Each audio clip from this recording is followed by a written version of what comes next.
Сәлем баршаңызға, есімім Гүлнұр. Менің каналымды таңдап көріп отырғандарыңызға көп рахмет. Видеоны соңына дейін көрмес бұрын каналыма тіркеліп өтіңіздер. Мынау бізде бүгінгі сабақта біз осындай шептиктің тоқылу жолын үйренетін боламыз. Өте оңай әрі тез тоқылады. Жаңа туған нәрестелерге арналған. Олай болса кеттік. Бұл шепчикті мен темна жасыл түсінде тоқыған болатынмын. Енді қазір серый түсте бірге тоқып үйренеміз. Кез келген жіпті қолдансаңыздар болады. Мен Alize Lana Gold классик жібін қолданып жатырмын. Бұл менде өзі артылған жіп болатын, осыдан қалғаннан осындай шепчик тоқиын деп шештім. Alize Lana Gold классик жібі 3,5 мм крючокпен тоқимыз. Және де бізге қайшы керек болады. Артық жіптерді жасыру үшін ине қажет болады. Ең алдымен біз донышкасын тоқып бастаймыз. Сосын ары қарай мына жерді тоқимыз. Олай болса кеттік. Алдымен осылай шеңбер жасап аламыз. Шеңбер жасап алып, ішінен бір петля тоқып аламыз.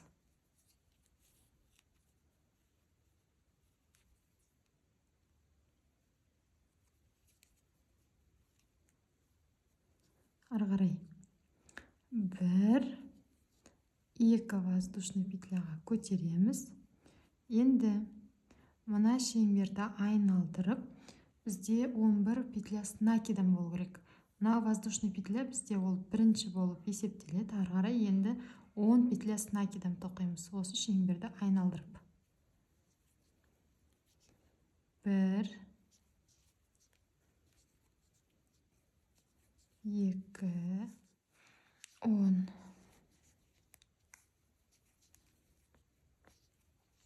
10 петля с накидом. Мынамен қосқан кезде 11 петля болды. Енді қысқа жібімізді тартып, шеңберімізді ортаға қарай жиырамыз. Жұмысымыздың басы мен аяғын қосып аламыз.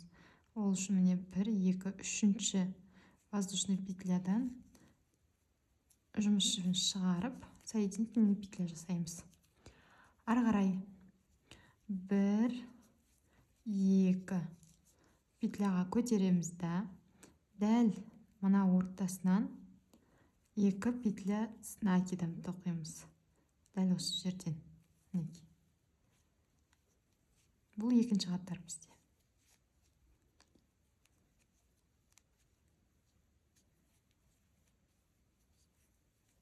1, 2. Келесі бізде мына жерде тұр. Содан да тағы да 2 тоқимыз. 1, 2. Дәл осылай әр петлядан 2-2-ден тоқып шығамыз. Бізде қатардың соңында воздушный петляны қосқан кезде 21 петля с накидом тоқылу керек. Мінекей мен тоқып біттім. 1, 2, 3, 4, 5, 6, 7, 8, 9, 10, 11, 12, 13, 14, 15, 16, 17, 18, 19, 20, 21 петля болды. Енді тағы да осы жерден жұмысымыздың басы мен аяғын қосамыз. Ары қарай тағы да енді 3 петля с накидом, 2 петля, 2 воздушный петляға көтереміз. Енді келесі былай тоқылады. Міне мына жерде бізде бір өзі осындай петля бар. Осы жерден 2 петля с накидом тоқимыз. 1, тура сол жерге 2. Ары қарай келесіде бізде мынандай галочка тұр. Бұл жерге 1 петля с накидом тоқимыз. Одан кейін бізде мынандай тұр. Бұл жерге 2 петля с накидом. 1, 2. Одан кейін бізде галочка тұр. Бұған 1 тоқимыз. Дәл осылай қатардың соңына дейін тоқып шығамыз. Қатардың соңына келдім. Міне мен қатардың басында петлядан 2 петля жасағам, иә, убавка, прибавка болған. Енді мына жерде біз бір петлямен, бір петля с накидаммен аяқтаймыз соңын. Міне. Енді жұмысымыздың басы мен аяғын қосамыз. Осылайынан ары қарай кеттік. 1-2 воздушный петляға көтереміз. Енді келесіде біз былай тоқимыз.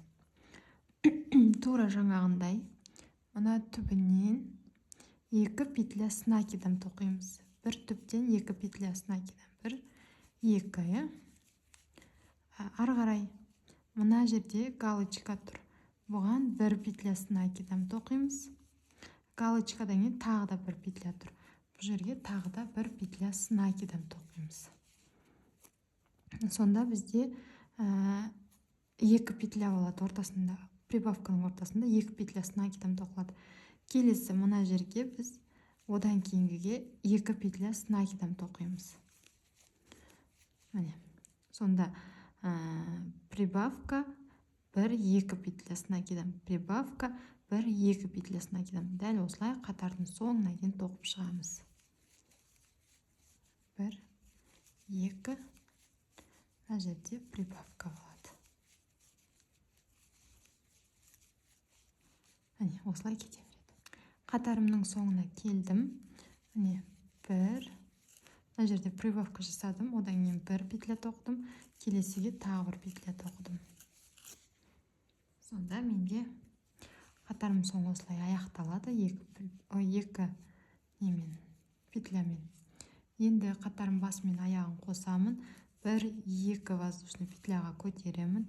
Келесі қатарда 1-2-3 4-5 қатарды тоқимыз, иә? Міне тура түбінен тағы да прибавка жасаймыз. 1-2.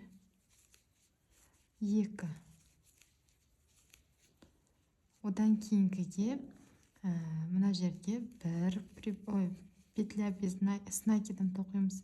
Келесіге тағы да 1 петля с накидом. Одан кейінгіге тағы да 1 петля с накидом тоқимыз.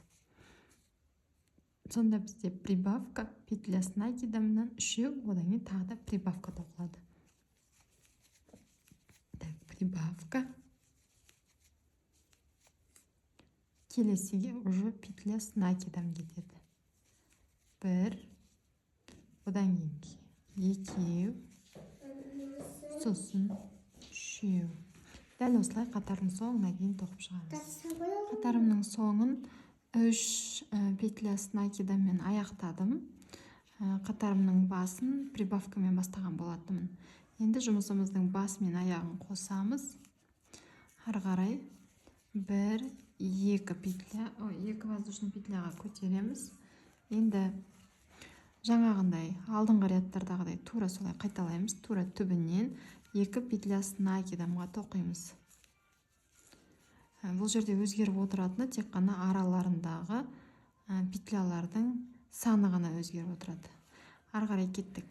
Жаңа 3 тоқығанбыз. Енді осы қатарда 4 тоқимыз. 1, 2, 3, 4. 4 тоқыдым. Енді ары қарай прибавка жасаймыз. 1, 2. Ары қарай тағы да 4 петля с накидом тоқимыз. 1, 2, 3, 4. Енді прибавка жасаймыз. 1, 2. Дәл осылай қатардың соңына дейін тоқып шығамыз. Қатарымыздың соңында бізде 4 петля с накидоммен аяқталу керек. Қатарым соңына дейін келіп аяқтадым. Жұмысымның басы мен аяғын қостым. 2 воздушный петляға көтеріп қойдым. Енді мендегі мынау размер екеуі бірдей размерге келді. Бірақ мен мынадан сәл үлкендеу размерге тоқығым келіп тұр. Ол үшін тағы да бір қатар тоқып шығатын боламын. Оны да дәл солай бағана қатардағыдай тоқи береміз. Бірінші петлядан прибавка жасаймыз. 1 2 тоқимыз. Келесі ары қарай мына галочка тұрған жерден бастап 5 петля с накидом тоқимыз. 1, келесіге 2, 3, 4, 5. 5 петля с накидом тоқылады. Енді ары қарай біз мына жерде уже прибавка жасауымыз керекпіз. Егер де қарасаңыздар, прибавканы біз әр қатардағы алдыңғы қатардың жаңа прибавканың алдынан жасаймыз. Мына бізде галочка тұрса, сол галочканың алдынан прибавка жасалады. 1, 2. Және де әр қатар сайын прибавканың ортасындағы петля саны көбейіп отырады. Бір петляға көбейіп отырады. Дәл осылай қатардың соңына дейін тоқып шығамыз. Мен тоқып болдым. Менде анау жасыл шепчик, ол жаңа 9 сантиметр болған, мынау 14 сантиметр болып шықты. Донышкасы. 2 воздушный петляға көтергеннен кейін жаңа жұмысымыздың басы мен аяғын қостық, 2 воздушный петляға көтердік. Енді ары қарай міне 1 2 міне 1 2 петляны тастаймыз да үшіншіге петля с накидом тоқимыз. 1, тағы да сол жерге 2 тоқимыз, петля с накидом.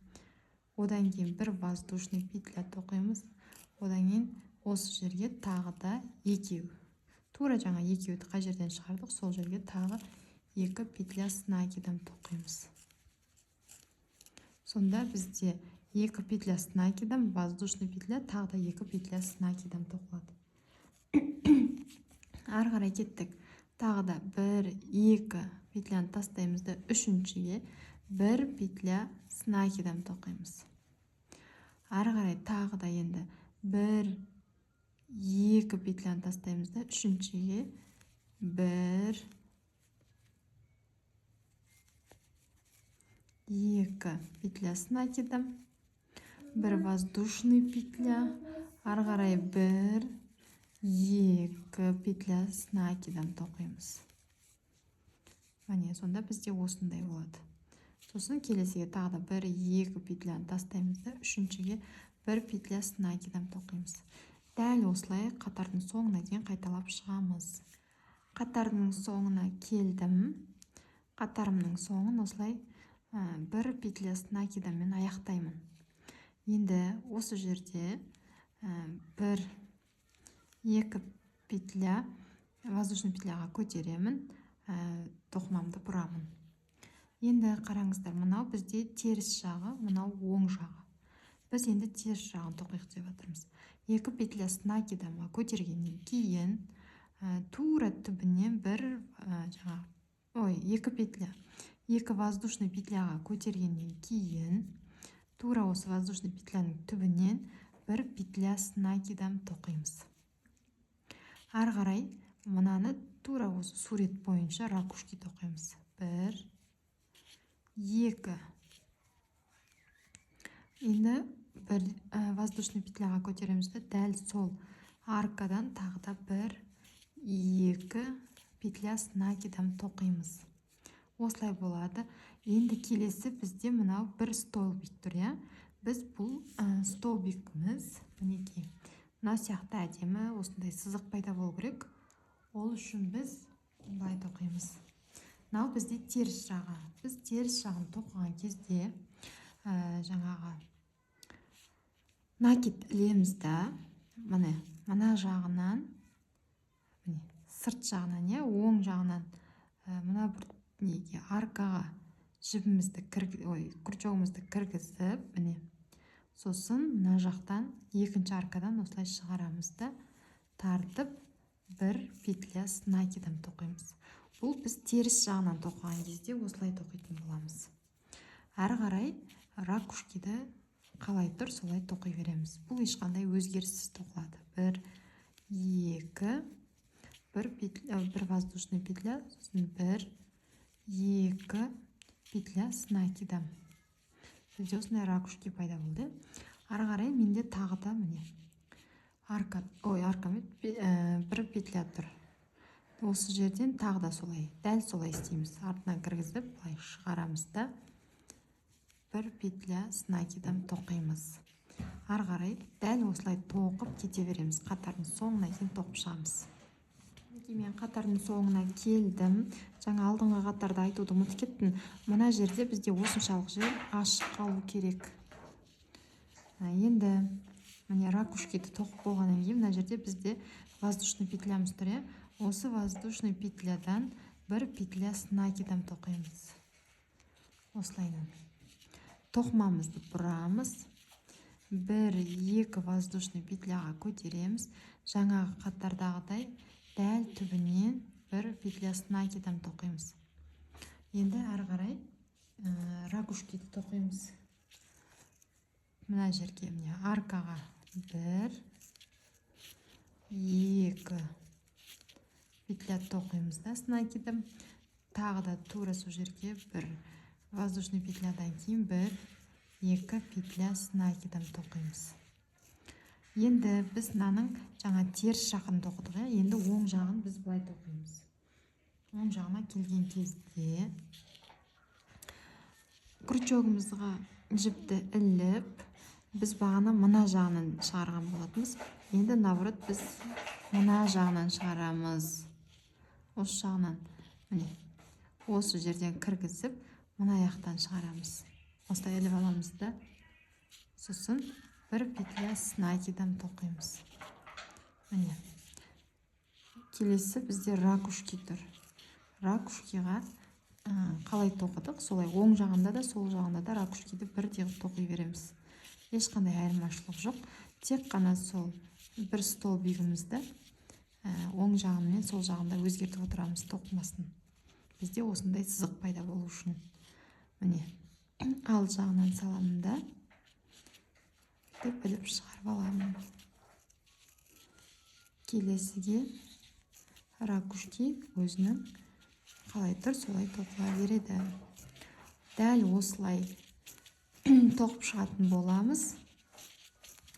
Пока біздің мынау ракушкиіміз, нарядымыз жетеуге жеткенге дейін.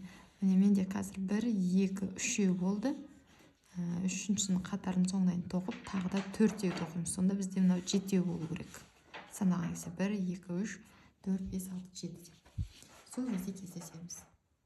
Мінекей мен қатардың соңына келдім. Мына жерде менде ракушкиімді тоқимын.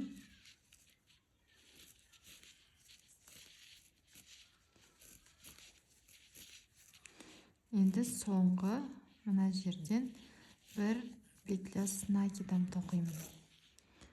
Осымен аяқталды. Тоқымам. Мына жерден бір воздушный петляға көтеремін да мынаны кесіп тастаймын.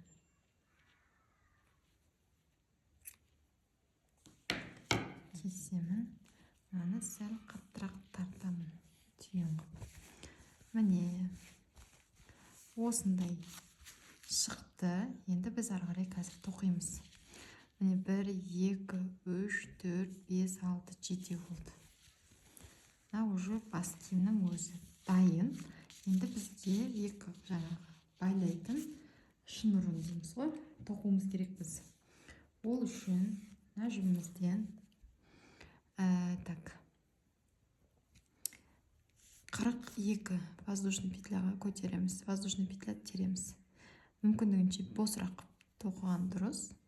Себебі екінші қатарды тоқыған кезде кішкене қиынырақ болып қалады. 2, 3, 4, 5, 6, 7, 8, 9, 10, 11, 12, 13, 14, 15, 16, 17, 18,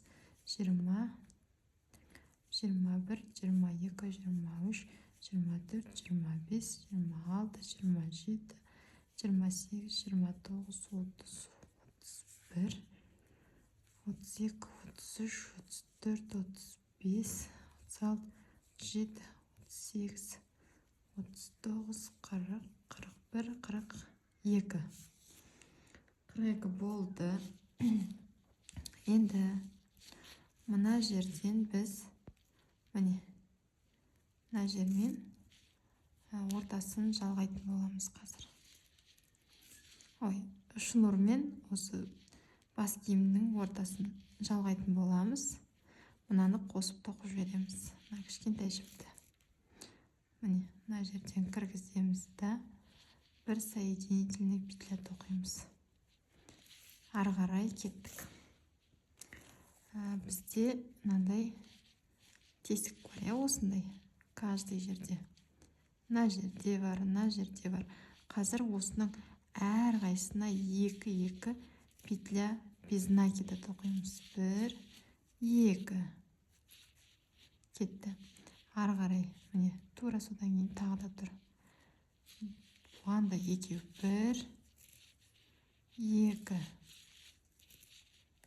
Сосын менде тағы да тұр маяқта. 1,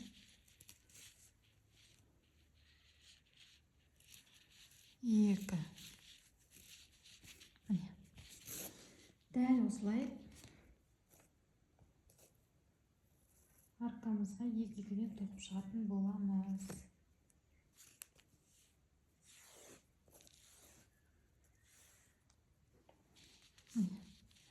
Әрбір тесікке 2-2-ден тоқып шығамыз. 1, 2. Өзі анық көрініп тұр тесік. 1, 2. 1, 2. Мына жерге 1, 2. Ары қарай мына жерде әркімде әрқалай қалған жіпе, осыны өздеріңіздің сандарыңызға қарай. Әрбір петляға петля без накида тоқимыз. 2, 3, 4, 5. Бір талдан ғана тоқимыз бұл жерде.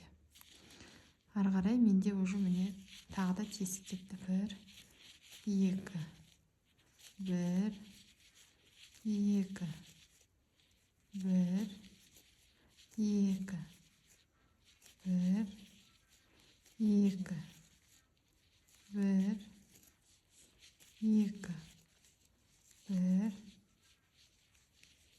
2. Енді мына жерде менде соңғы воздушный петлям тұр. 1, 2 тоқимын да. Міне. Енді ары қарай 42 воздушный петля тағы да тоқитын боламын. 1, 2, 3, 4.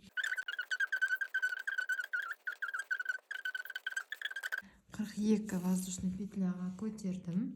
Енді тағы бір петля тоқимын да, ол для подъема дейміз. Енді бүйтіп тоқымамызды бұрсақ, біріншісін таста кетеміз, екіншісі мынандай бір өзі өрім емес, арт жағында осындай бір жіптер бар. Осы жіптерге соединительный петля тоқимыз. Былайынан. Міне, келесі тұр міне.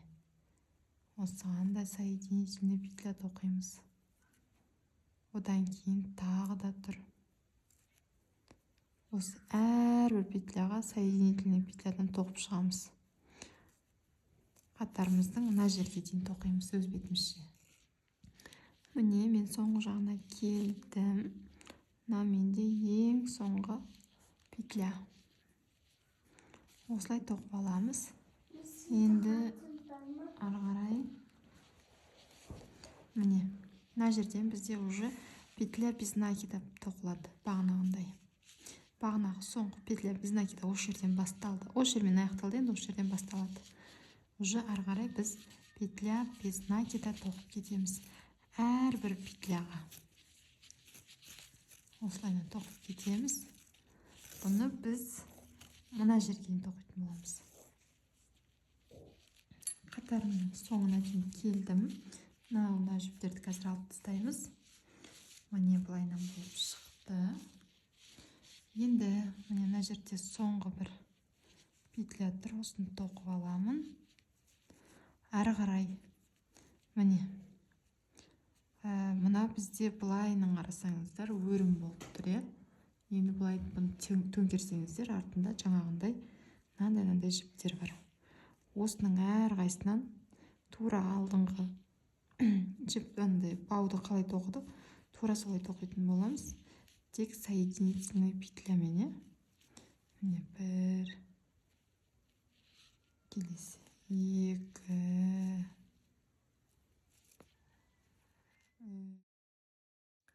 мінекей аяқталды. Ең соңғы петляны осылайынан аяқтаймын да, әрі қарай бір воздушный петляға көтеріп, мынау жібімді қиып тастаймын. Сәл ұзынырақ қиған дұрыс, себебі қазір жасырғанға оңай болу үшін.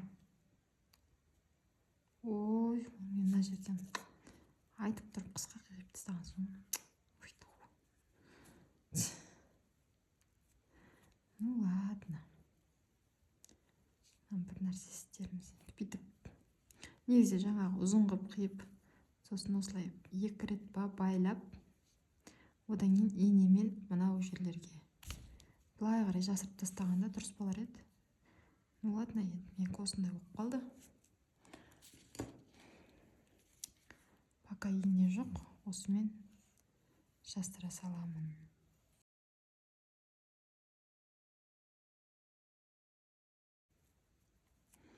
Осылайынан жасырып, керек емес жіптерді қиып тастаймыз. Қиюға қорқып тұрмын кішкене. Мына жерде бізде керек емес жіп бар.